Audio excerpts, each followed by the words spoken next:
하여튼 와주셔서 고맙고요. 자, 오늘은 삼보, 오늘 보물을 내가 드린다고 했는데도 안 오시네요. 예. 노자가 우리에게 보물을, 다 물력이 없으시니까 다 안 오시는 모양이구나. 자, 같이 한번 읽어보죠. 천하 계위 아도대. 사불초. 부유대. 고사불초. 약초. 구위기세야부. 아유삼보. 지이보지. 일왈자. 이왈검. 사말불감위천하선.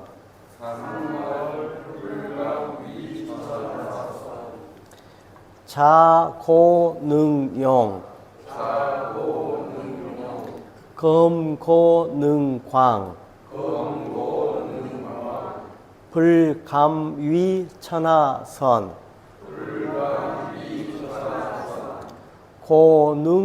고능성기장.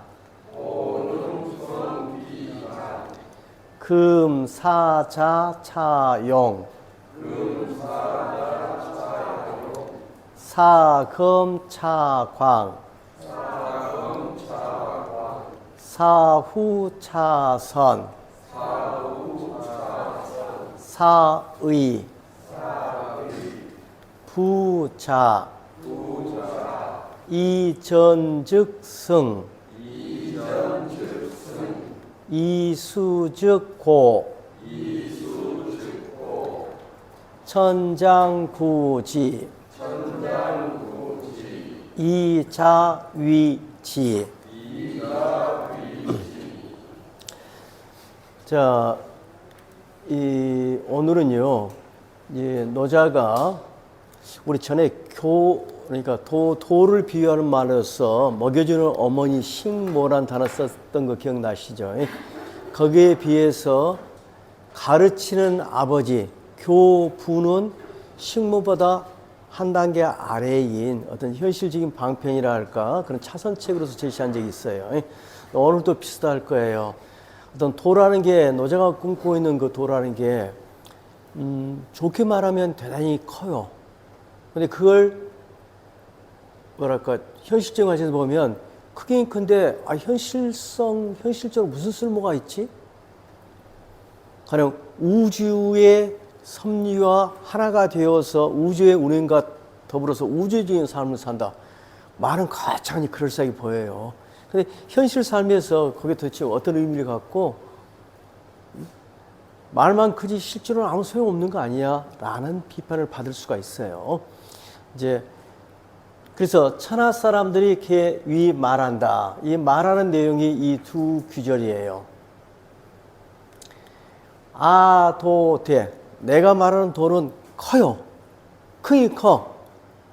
이 대란 말은 그러니까 이중적 의미를 가져요. 어떤 스케일이라든지 그 지향하는 목표가 아주 크고 위대한 것은 사실이지만, 근데 현실 삶에서 보면 아무짝에 쓸모없는 것처럼 보일 수도 있어요. 근데 뭐뭐인 듯하다. 그 다음에 불초란 단어는 우리가 흔히 쓰는 불초 소생할 때 불초예요. 그러면 이 초란 단어가 무슨 단어냐? 우리말에 초상화의 초예요. 그래서 불초 소생은 뭐냐? 아버지를 닮지 못한 자식이란 뜻으로 불초 소생이란 말을 써요. 그럼 여기서는 뭐냐? 불초. 닮지 않았다. 즉하면 닮지 않았다면 뭐냐? 현실 상에서 보이는 어떤 구체적인 사안이라든지 구체적인 물건이라든지 그것과 비슷한 게 하나도 없어요.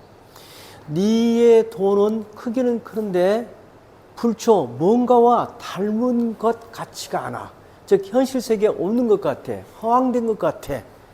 라고 사람들이 말한다. 이 말 자체를 여러분들이 쉽게 와닿기 어려울 거예요. 근데 이런 것을 좀 장자와 같이 겹쳐서 읽으면 장자는 아주 멋있게 이야기로 잘 풀어줍니다. 좀 이따 다시 한번 설명드릴게요. 자, 여기까지는 세상의 평가입니다. 그래, 네 도 커. 그러나 우리 현실적으로 실현 가능한, 우리 이성적으로 생각이 가능한 그러한 어떤 것과도 닮지 않는 듯해. 너 뻥 아니야? 쉽게 말하면 이런 이야기예요.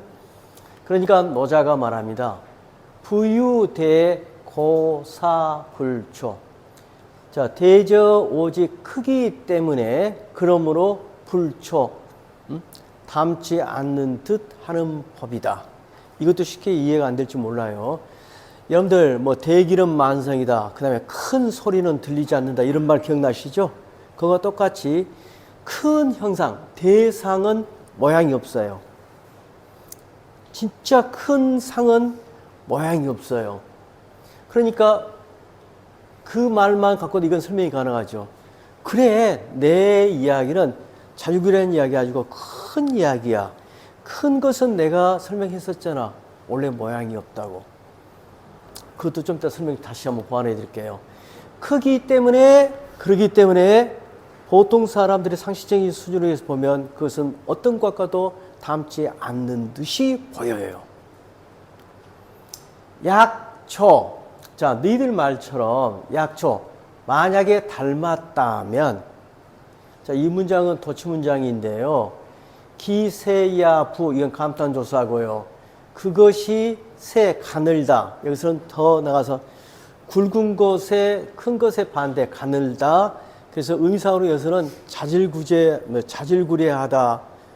큰 게 아니고 아주 좀스럽다, 이런 뜻을 쓴 거예요. 그것이 자질구레한 것이 구이 이미 오래되었을 것이다. 오래되었을 것이다. 자, 일단 여기까지만 번역해 둘게요. 그 다음에 여기까지가 한 단락이고요. 네, 두 번째 단락입니다. 자, 세상 사람들이 전부 다 너의 돈은 크긴 하지만 현실적으로 이해가 안 돼. 아무것도 안 닮았어. 도대체 이해가 안 돼. 좋아. 그러면 내가 한 단계 낮춰서 설명해 줄게. 근데 이야기는 뭐가 똑같냐면 앞에서 무의를 실천한다. 무의를 실천한다는 게 상당히 추상적이고 어렵잖아요. 그래서 그때 제안했던 방법이 대소, 다소 기억하세요? 작은 것을 크게 보고 적은 것을 많게 여기는 그 마음가짐처럼 하나의 방편을 제시하는 겁니다. 근데 그 방편 중에서도 내가 방편이지만 평소에 가장 소중히 여긴 세 가지 보배가 있어요. 즉, 이 도에 접근하는, 큰 것에 접근하는 방법으로서 그 현실적인 방편으로서 자기는 세 가지 보배를 갖고 있는데 여러분도 한번 해보셔야 그런 말입니다. 내 말이 어렵다면 치보. 자, 치는 손으로 쥐는 거예요. 보는 잃어버리지 않으려고 잘 간직하는 거예요. 자, 그것을 나는 늘 손에 쥐고 잘 보호해서 간직하고 있다. 자, 첫째가 뭐냐? 자. 둘째가 검. 셋째가 좀 길죠? 불가미 천하선. 천하의 앞. 즉, 천하의 우두머리가 감히 되려고 하지 않는다. 잘났다고 나서지 않는다. 자, 자의 검소, 불가미 천하선. 천하의 앞이 되려고 하지 않는 이 세 가지가 내가 지키는 보배이다. 자, 이 세 가지를 한번 기억해 보세요. 첫째가 뭐라고요? 자예요. 자예요. 이 자란 글자는 이 마음심 위에 자가 붙었는데 이 자자가 이것이란 뜻도 있고 그 다음에 번성하다는 뜻도 있어요. 자, 이 마음인데 어떤 마음이냐? 어떤 대상을 북돋아서 키워주는 마음이에요. 그래서 자는 아버지한테 쓰면 어울리겠어요? 어머니한테 쓰면 어울리겠어요? 누구한테 쓰면 어울리겠어요? 그래서 어머니한테 쓰는 말이죠. 우리가 자모란 말을 써도 자부란 말은 안 써요. 그러니까 어머니다운 여성스러운 사랑, 우리말의 인자, 자예, 나중에는 자비, 불교에서 자비, 이거 다 같은 글자죠. 자죠. 남이 잘 되라고 북돋아 주는 겁니다. 북돋아 주는 겁니다. 두 번째는 검이에요. 자, 검이라는 것은 우리말의 검서, 검약 할 때 검이에요. 줄이는 거예요. 아주 작게는 그러니까 물자를 아끼는 것도 검이겠고요. 그 다음에 자신의 욕심이라든지 이런 것들을 줄이는 것도 검이겠고 어쨌든 줄이는 겁니다. 앞장에서 어떤 이야기가 나오냐면 하늘을 섬기고 사람을 부리고 하는 데에서 가장 중요한 것은 뭐냐? 줄인 것만큼 없다. 줄인 것이 최고다 그랬어요. 그때의 검과 같아요. 색과 같아요. 검이라는 것은 줄이는 거예요. 줄이는 것. 제67장 3보 천하계위 천하 사람 모두 말하는구나. 아 도대 나의 도는 크긴 하나 사불초 뭣도 아니 닮은 듯하다고. 보유대 대저 단지 크기에 고사불초 고로 아니 닮은 듯하네. 약초 만약 닮았다면 구의 기세야부 오래일이라 그 자질구레함이. 아유삼보 나에겐 세 보배가 있나니 지이 보지 이를 지니고 간직하리라. 일왈자 하나는 자예요. 일왈검 둘은 줄임이요. 삼왈 불감이 천하선 셋은 감이 천하의 앞이 되지 않음이라. 자고 능용 자애로운 고로 용감할 수 있고 검고 능광 줄이는 고로 넓힐 수 있지. 불감이 천하선 감이 천하의 앞이 되려 하지 않으니 고능성 기장 고로 그릇의 수장이 될 수 있지.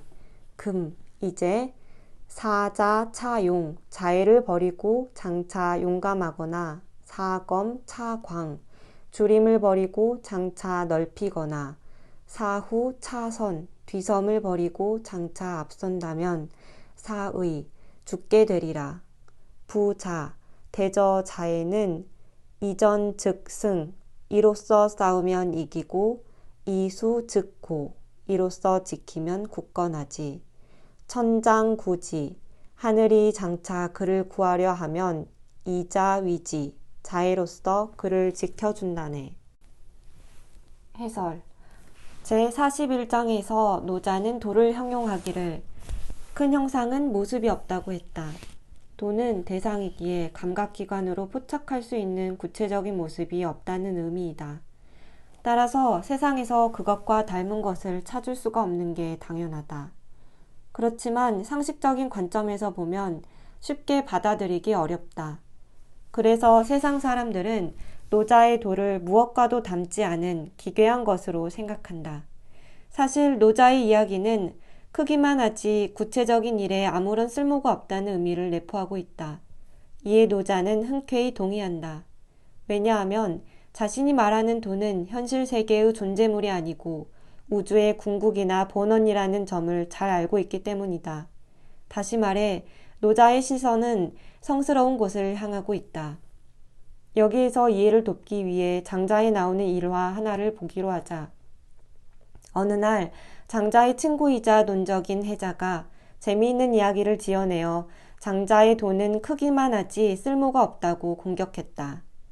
엄청나게 큰 호리병박이 있는데 표주박으로 쓰자니 들어갈 항아리가 없고 호리병으로 쓰자니 들 수 있는 사람이 없어 그냥 깨부수고 말았다라고. 그러자 장자가 되받아쳤다. 큰 통배를 만들어 강우에 띄워놓고 유유자적하면 된다 라고. 해자가 말하는 호리병박은 노자의 도에 물통으로도 표주박으로도 쓸 수 없음은 불초에 해당한다. 노자가 추구하는 도는 근본이자 본원의 문제이지만 평범한 사람에게는 추상적이고 모호한 구호에 불과할지도 모른다. 그래서 노자는 구체적인 현실 방안을 슬며시 제시한다. 세상 사람들의 이해를 돕기 위하여 논의 차원을 현실로 끌어내리고 있다. 마치 제41장에서 교부를 제의했던 것처럼 말이다. 자신에게는 세 가지 보배가 있다. 자애, 줄임, 감히 천하의 앞이 되지 않음이다. 이것들이 물론 곧 도 자체인 것은 아니지만 도의 중요한 측면의 하나임에는 틀림이 없다. 제40장에서 부드러움이 도의 쓰임이로다 라고 설파한 바 있는데 노자의 세 보배는 모두 도의 여성적인 특성으로서 부드러움에 해당한다. 아무튼 이 세 가지 보배를 간직하고서 구현하지 않으면 죽음으로 찾아들게 된다고 노자는 경고하고 있다. 마지막 단락은 제69장 대항하는 군대가 서로 같다면 애통하는 편이 이기게 된다와 함께 읽으면 이해하기 쉽다. 자의로서 전쟁에 임한다는 것은 상식적으로 받아들이기 어렵다. 아마 그런 마음가짐이라면 자신의 병사를 아낄 것이요. 신중하기에 민심을 잃지 않아서 결국 승리하는 것이 아닐까? 아무튼 그것은 사실 여부를 떠나 노자의 강한 소망이자 신념이었음에 틀림이 없다. 노자의 사유는 현실에 속된 잣대를 훌쩍 넘어서고 있다. 함께 읽을 자료, 장자 소요유. 해자가 장자를 평하여 말했다. 이 나라 왕이 나에게 큰 호리병박씨를 주었다네. 내가 그것을 심어 키웠더니 용량이 5섬이나 되더군. 그걸로 음료수를 담았더니 너무 무거워 꼼짝달싹하지 않아 당연히 들 수가 없더군. 그걸 반으로 갈라 박으로 만들었더니 너무 넓고 커서 들어갈 데가 없더군. 입이 쩍 벌어지게 크지만 나는 그것이 쓸모가 없기에 부숴버렸다네. 장자가 답했다. 그대는 본래 큰 걸 쓰는데 서툴렀지. 이제 그대에게 5섬들이 박이 있다면 어찌하여 그걸로 큼지막한 통을 만들어 강우에 띄울 것을 생각하지 않고 너무 커서 쓸모가 없음을 걱정하는가. 그렇다면 그대는 여전히 쑥대 같은 마음이 있나 보군.